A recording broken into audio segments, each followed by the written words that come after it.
टुंग टुंग रोज रोज दारू पीता और फिर काम पर जाता। टुंग टुंग राइस्टार के घर पर चौकीदारी का काम किया करता था। राइस्टार की एक बहुत ही प्यारी सी बीवी थी जिससे वह बहुत प्यार करता था। राइस्टार ज्यादातर काम के सिलसिले में घर से बाहर ही रहता था। टुंग टुंग उसके घर की चौकीदारी करता और घर के छोटे मोटे काम भी कर दिया करता था। राइस्टार टुंग टुंग को नौकर की तरह नहीं बल्कि अपने एक अच्छे दोस्त की तरह रखता था और उस पर बहुत ही भरोसा करता था।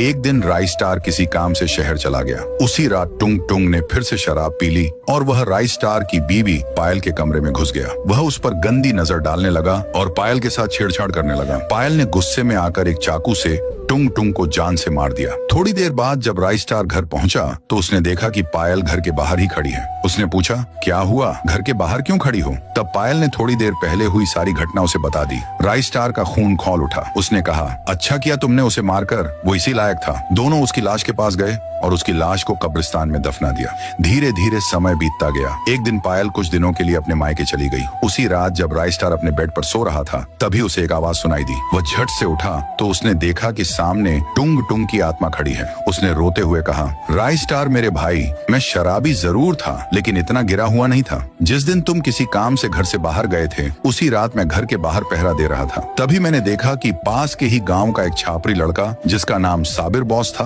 वह घर के पीछे की खिड़की से घर के अंदर घुसते हुए मैंने देख लिया। मैंने उसका पीछा किया तो देखा कि वह पायल के साथ अवैध संबंध बना रहा है। मेरा खून खौल उठा। मैंने गुस्से में कहा कि आने दो राइस्टार भाई को, मैं उन्हें तुम दोनों की सारी हकीकत बता दूंगा। साबिर बॉस मुझ पर हंसने लगा और मुझे एक चाकू से जान से मार दिया और वहां से चला गया। पायल ने जो कुछ भी तुमसे कहा था वह सब झूठ था। आज भी पायल अपने मायके नहीं गई है बल्कि साबिर बॉस के घर उससे मिलने गई है। इतना कहकर टुंग टुंग की आत्मा हवा में गायब हो गई। यह सुनकर राइस्टार सन्न रह गया और वह उसी रात साबिर बॉस के घर की तरफ निकल पड़ा। नेक्स्ट पार्ट के लिए चैनल को सब्सक्राइब करके कमेंट में 2-2 लाल दिल जरूर भेजना